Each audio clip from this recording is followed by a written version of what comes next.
This is Myra Cannon, and her she is known for her spontaneous creativity and quick wit. If you don't know, she does do comic stand-up at some of the conferences you might attend. Um, she's a teacher and presenter with over 20 years of experience. I've known Myra for a long time.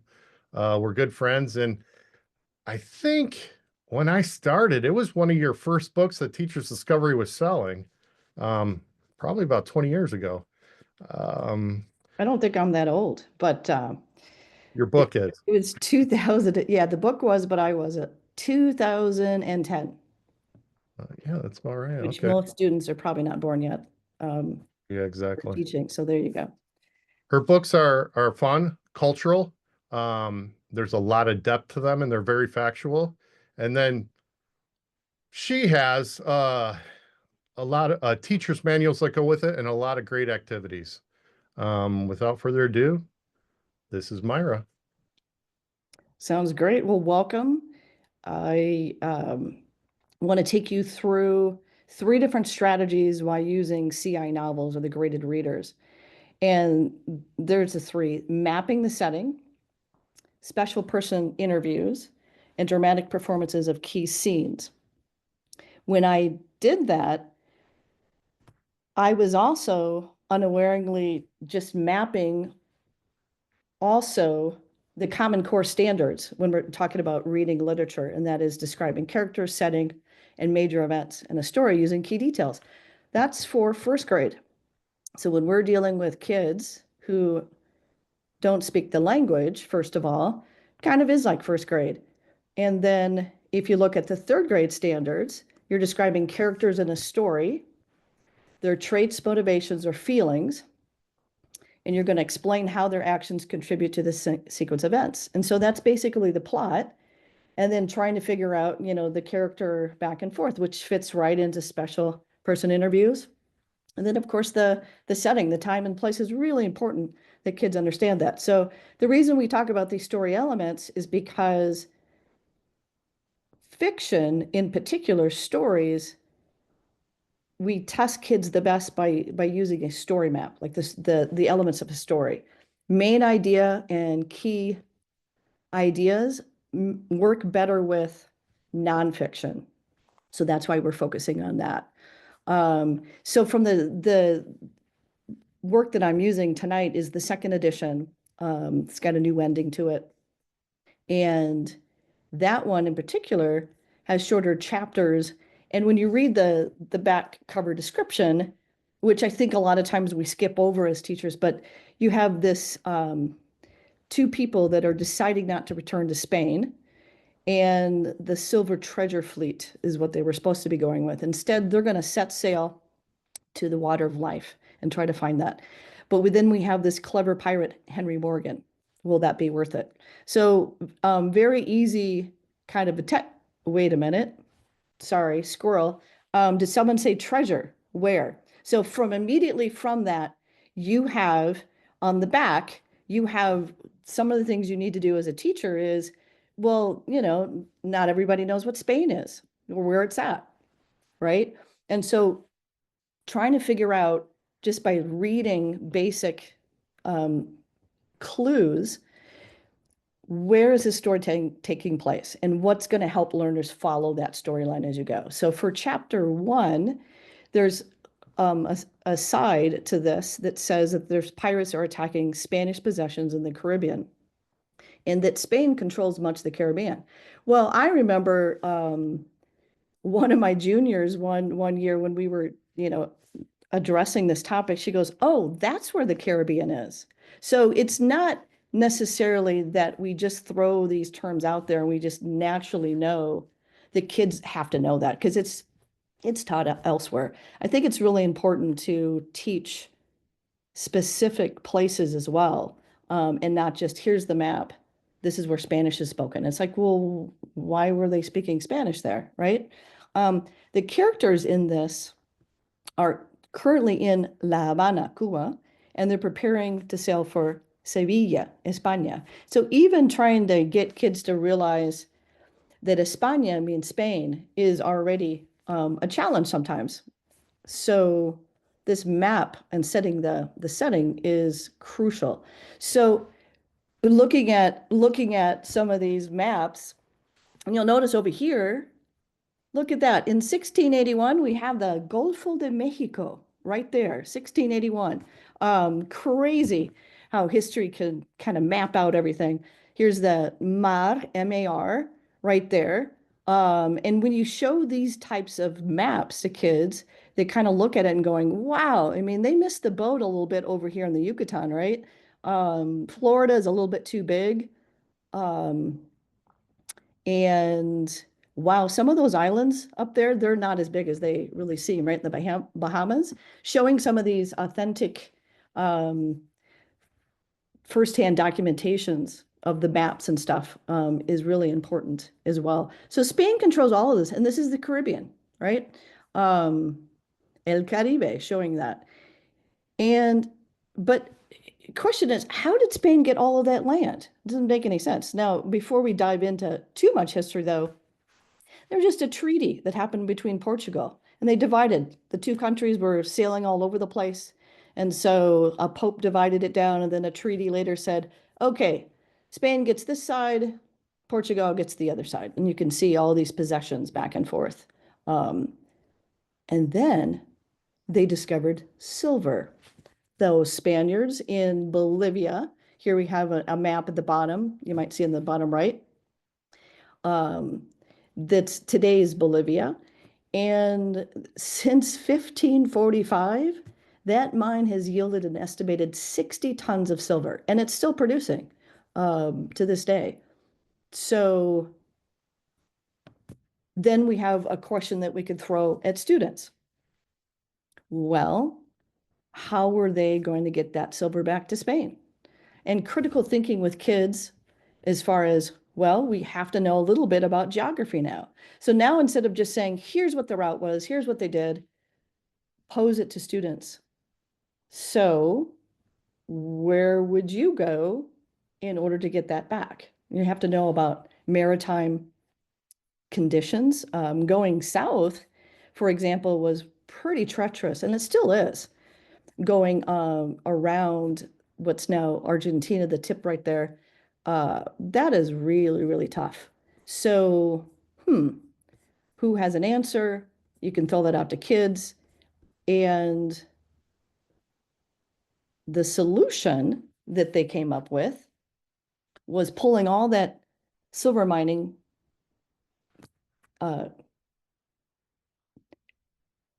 the cache up through the cache up through Panama, right next to Panama City. Then they hauled it across the land to Portobello. And then from there, they went up to Havana, where all the ships met. And then they went back across to Spain. Makes sense, right? The blue lines are actually Portuguese in some of the ports. So as you can see, the port cities are pretty important, right? And so the word puerto, port, very, very important in talking about different things. And it helps as well explain why some countries, why some areas become richer than others in some senses, is because they have this trade going on. And as we can see in today's world, trade is pretty important. The way we leverage different trade agreements can make some countries richer, poor, or just rethinking, how to play the game. So we have here also a thought of ports are also internet is another port, and another word for port, airports as well. When you have an airport, you also increase the economic stability, or the driving the economy that way as well. So there's a lot of things you can talk about in the target language, just keeping it very simple, just making a list. What places have huge cities? Well, I mean, and kids will be a little bit more open to that kind of thing. So when we look at this whole map here now, we have something developing. The Caribbean is pretty important. And it looks like if I were looking to disrupt trade, it would be all in the Caribbean. So that's where the Caribbean is. And in chapter 1, the characters are in Havana, La Habana, preparing to sail for Spain. And so some of the things you can do with just simple maps is going back and forth and teaching numbers back and forth. So in this is all in Spanish, of course, when you're doing this, very simple numbers as well, going, okay, where's Cuba? Is it North America, Central America? And if we've done this at the beginning of class with the numbers, then the numbers will be very easy for them. So is it 14, 13, 15, 8? Like which two, which number is Cuba? Um, and then looking at, is it big? Is it small? And so these are all the countries that currently have, they might currently, number 4 doesn't have a current Spanish necessarily, Belize right here, but these are your map and numbers activity showing then where Havana is.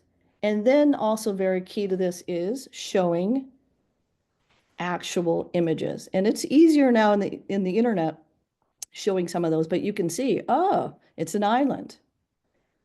And it must have something that it needed to protect. Otherwise, why would you build all that if you're just like, oh yeah, we're just protecting, a couple of trees? No, that's probably not it. It's the port, right? And so here you see the ships building different vocabulary as far as ships like embark. We still use the word we're embarking, and barco is that root word for ship. Barge is another word, just using a lot of different terms to get kids ready to read. The setting for this particular book is 1668, and the British, among others, were very keen on using privateers. Were not their officials from that particular country. They're there to disrupt Spanish trade and to grab the land. They didn't want to be left behind. We know nowadays where English is spoken, that they went after the New England, was far too cold. And so, of course, the UK went after that more readily, I suppose. The French were in there. It was back and forth, the battle. That you can go too deep into the history very quickly. However, just giving them a sense of, oh, yeah, we're talking 1668. So it's a lot different than the current period. And there's a lot going on that's different. So the summary of using maps, you can use, teach locations of countries, port cities, bodies of water, what they're called, what they're not called, numbers, dates, weather, hurricanes, earthquakes that played a huge role in the trade as well when a hurricane came up. Wind currents, that's why all these places were very important, is because the currents were taking them from one thing to the other. And the natural resources, trade policies, treasure fleets, the history of the places. So the recap, if you look at using maps before you dive into a reader, create an intrigue with a reason to view the maps. Identify what geographical knowledge will help the learners follow the storyline, most important. And then you teach that interactively back and forth. So real quick, we have any questions? I'm not sure if there's anything in particular that's related to the content, or I'll just keep moving on. Nothing yet. So the second point we're going to look at is the interviews with students. So when we go through, especially the first couple of chapters, it's key that students identify who those characters are. And like we said, from the standards of looking at the motivation, the descriptions of them, and yeah, and their feelings at the time. So here's one way you can do with a Venn diagram, just pulling that out. So you read the chapter together, anything that has something in common, you put it in the middle, typical Venn diagram, or you can just do it separately as well, right? Like you could do it this way. You could just take a list and list them out. So they go through. This is pretty important. It's not, something trivial like, oh, let's just list everything out because we need some busy work necessarily. What it really is that this drives the story because no, we don't have just the language that we're trying to manage as a learner. We also have all these other elements, the story elements that are happening, the character's motivation and who's who. Kids can often get that mixed up, as you probably know if you've ever looked at that. Um, and so this idea of using readers or using parallel stories with that comes from Jody Noble with her special chair that she did many years ago of going through the story, but then interviewing a student very quickly, putting him kind of in the hot seat in a way that they were comfortable with, of course, but just asking a couple questions and just going back, are you from Seville? Are you from Veracruz? No, where are you from?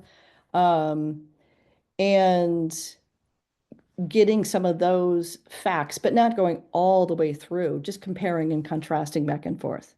Um, and another idea that you can look at is, and this again from Jody Noble, is you take and write statements in first person that the character is describing him or herself from.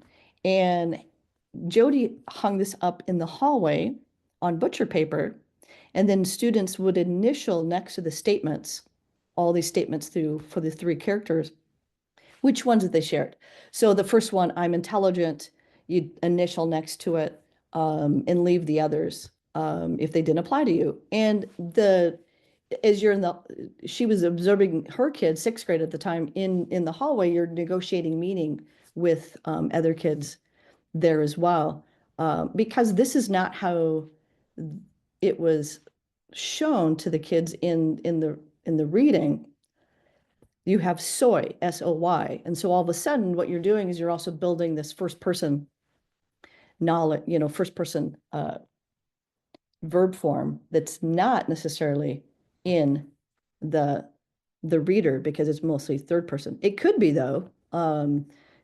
You could say I'm from Seville, but then this is also a segue. It's scaffolding as well. When somebody interviews you back and forth, I'm like, hey, where are you from? And now you have seen parts of this back and forth. What Jody did was she took the some of those discussions then of what they're like as students compared to the characters and put in some type of class discussion. So you have the second person that, are you intelligent? Yes, I'm intelligent. Henry's also intelligent. And you have all the verb forms going on. And then she followed up with an independent work of taking a character and then putting it into a collage of this is what the character's like and copying it. Again, seeing that over and over and over again, because unless we establish who these characters are all the way from chapter 1 and 2, then when they do things in chapter 7 or 8 or 9 along the way, kids will forget what's happening very quickly. Just like anytime I read a book or see a movie and there's too many characters. So this is an example then down here in the yellow box with the same things, different questions you can ask just based on this. And then from there, you can also thread a bunch of different questions that you just incorporate from your regular curriculum as well. So in that blue box, I have some things that you can look at. Partner interviews as well can work, where you ask your partner back and forth, comparing and contrasting, just using a Venn diagram. You can role play the character as well. If you want to ramp it up a little bit, if you put somebody up there and she's Antonio or Raquel, and you take on the role of the character as you're asking the questions. One that I don't have in there is you can also use like puppets or stuffies, I guess it's called stuffed animals, or some kind of prop such that it's not you necessarily, but it's taking on a different role. The Venn diagrams, hot seat, so to speak, and character collages are kind of rounding that out. But there's also other things you can do with these. And again, our curriculums in Spanish 1, 2, and 3 are heavily based off of students and who they are. And asking these questions just dovetail into many things that we do in the classroom. Other ways you can do this, quiz trade. Put these questions, the same questions you've been asking. I wouldn't, do this cold turkey, but you're asking these questions back and forth of many different students, and then put those questions on index cards, and then play what's called quiz trade. And each student has a card and a question, and you find a partner. You ask the question, are you from Veracruz? Then these questions are also important. Well, where are you from then, right? If you're not from there, you don't want to just a no question, but where are you from? You can have some sentence stems on the back that start helping the student ask those questions, mixes all around. And so there's another way, not just the only way, but 2 or 3, 4 or 5 different ways you could keep these questions going back and forth in different modalities. Another one, game that I came up to with a couple of my books in the past has been What's My Answer? And what I did was I created 2 sets of answers for every question. So if I said, what's your favorite class? And this is from a statement or a description from the book, then there's 2 answers that are identical, and each team has a set of those cards. And I'm going to read that card. What's your favorite class, Alex? And the only answer, because there's not going to be any confusion, I like art because I like to draw. That team member realizes, oh, that answer I have in front of me is answering that question, and runs up, slaps it down, reads the answer to make sure that's correct. And that's kind of how that goes back and forth. So you can do this kind of stuff as well, where it's just slightly different, where the interview question is being asked, then everybody has the answer, and then they have to listen for the answer. So it's slightly different, but same kind of concept. Another way to do these kind of special interviews with students is Amy Marshall up there in Connecticut is asking students about the main character. So this is from Capybara con Botas, the one about a character who puts on boots rather than being able to swim. And so she takes this and says, they're going to tell me everything of who they are, where they're at, where are they, where they're from, who are their family, friends, and all the things, but in the first person. So she puts everything. Here's an example. Carlos, why are you happy? Carlos, why is your dad mad? Chapter 9 to the leader of the capybaras. What problem do you have? Do you have a plan? So going back and forth and just shifting it all the way through, not just first person, but plurals as well, all the way through. So look her up. She's also done some fantastic things with how to use the novels. So questions at all from the field? Nothing in chat yet. There we go. All right. That's either good or bad. No interaction. So then let me go on to the third thing from this, and that's the dramatic performances of key scenes. What are good scenes to act out in a book? And I'm going to start with the one that's not in the red down here, and it's not descriptions of settings and characters. So that kind of complements what we've been doing. We've already talked about the setting, we've already talked about the characters, and those usually don't have much of an action to it when you're acting it out. So sit the kids down, do not act that part out yet, and then consider what parts maybe are, or do you have that there's movement from one setting to the next, where there's dialogue that you can ham it up, you can read it differently. Is there a change of setting? Are the characters moving from one place to the other? Is it action-packed? Do you want to maybe slow that down so we understand what really happened in that scene? And then scenes that just need visualization or clarification. And sometimes you do need that clarification.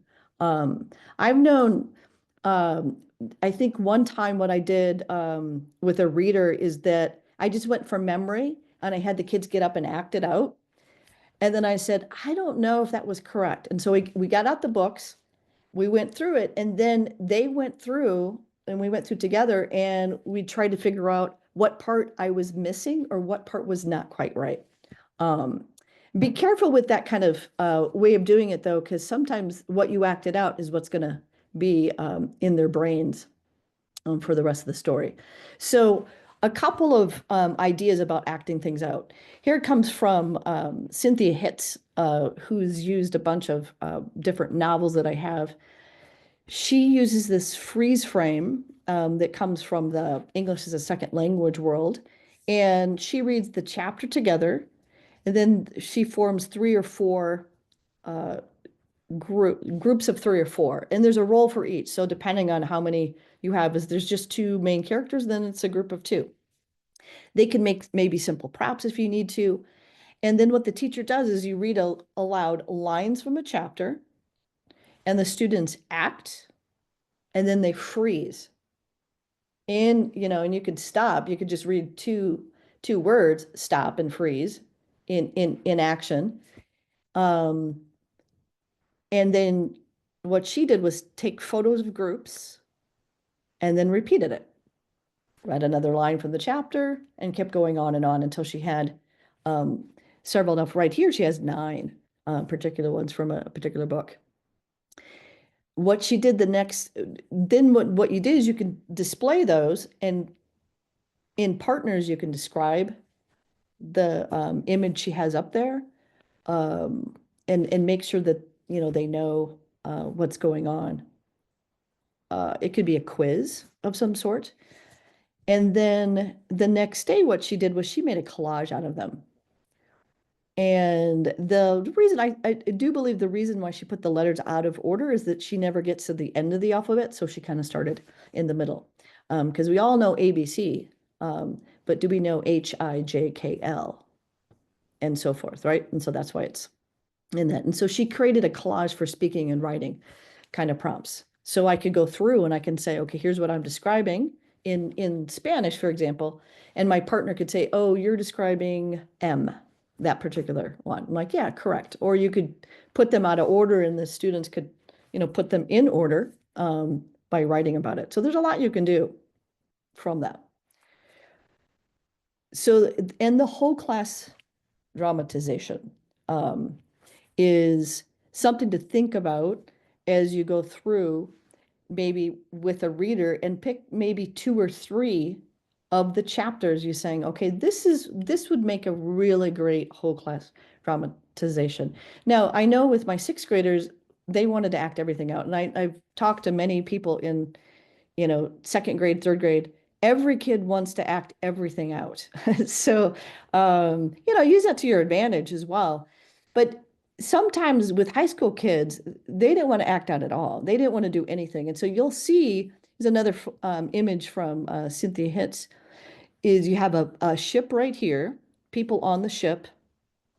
And then I had suggested to her that she use a bluish blanket for the waves, because the waves are important in the scene. And even if they're not important in the scene, they create this atmosphere with 2 students there, then, pulling the waves back and forth, and we can give some motion to it. So it's a non-speaking part. Great.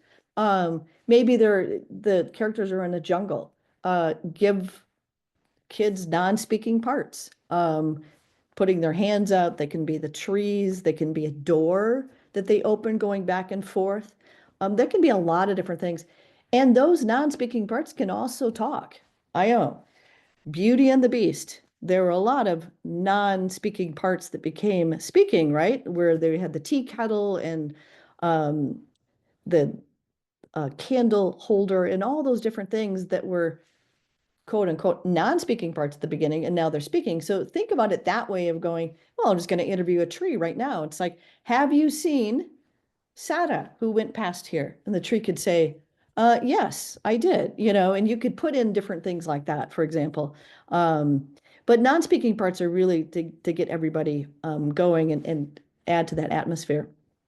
You can assign stunt doubles. I've used that before, where there's a scene that comes in. I'm like, oh, cut, stunt double. And you have a second person coming in there and just does the action and it doesn't do any of the speaking necessarily.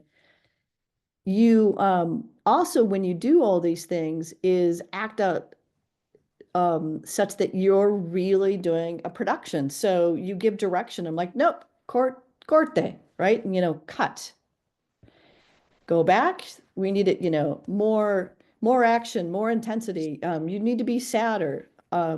Whatever that is, all in Spanish, and then go back and you could have it like I know Opera House has a second person that in case somebody gets sick, you go in there and you're acting. So you could have two people for every role and put it in there and then coach back and forth, flip people in and out, and there you go. You have a lot of repetition of the scene back and forth. So it's not just a polished thing. It's really getting it going and going, oh, wait a minute. This person is really mad, right? So Oh, I was going to interrupt just for a quick second. There were a couple of questions about these dramatizations. sure. First one being from Amy, asking, do you write these dramatizations yourself or do you usually have the kids help write them? Sometimes what works, I didn't have too much going on when I used that. We just had the book with us. But things you can do is highlight which character is speaking back and forth, or you could just have somebody helping as well, which is really what truly happens, right? Where you have somebody, like I put down here at the bottom of the screen, SNL has off-camera cue cards, and you can put up, the cue cards is what that character should be saying, maybe. Or have a couple of people that don't want to act and they're following along with the book and read that character the next line, the next word, right? I mean, and that's what really keeps everybody going into real life types of acting or film production. So the answer to that question is not really writing it out necessarily, but choosing just a section in the book and acting that out as best you can. And having the kids maybe, be part of that. Let me show this next scene right here, because I've written out a couple of things that might answer that for that particular.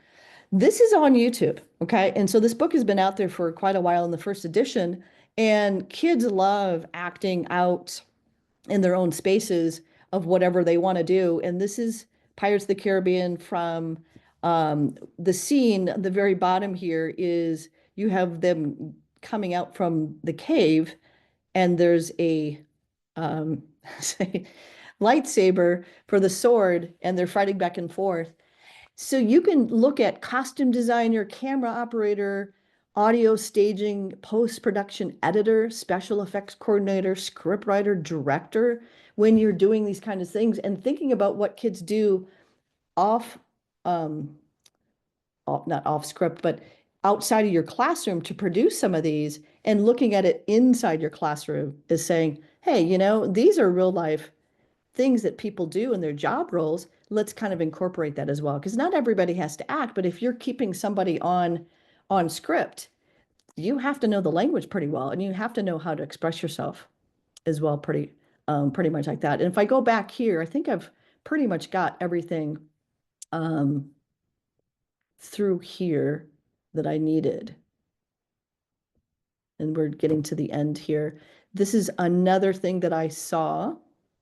If you're into Lego stop motion, this is the a couple of chapters that I found that a student did a whole Lego stop motion. If you watch that, you could use these kinds of things for writing prompts or for speaking prompts.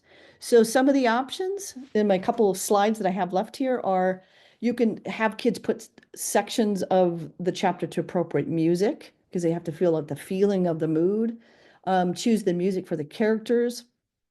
Students can read the dialogue using voice inflection. You can do a whole class reenactment, puppet plays, freeze frame, You can have tryouts for roles and actually do that and then sing who the best character is. What you're doing is you're repeating some of the language back and forth and the video production of it. Oh, look at that. He's speaking Latin. I put that in there just for Keith Toda, I think. Left in the Latin. Look at that. It's not even Latin, I don't think.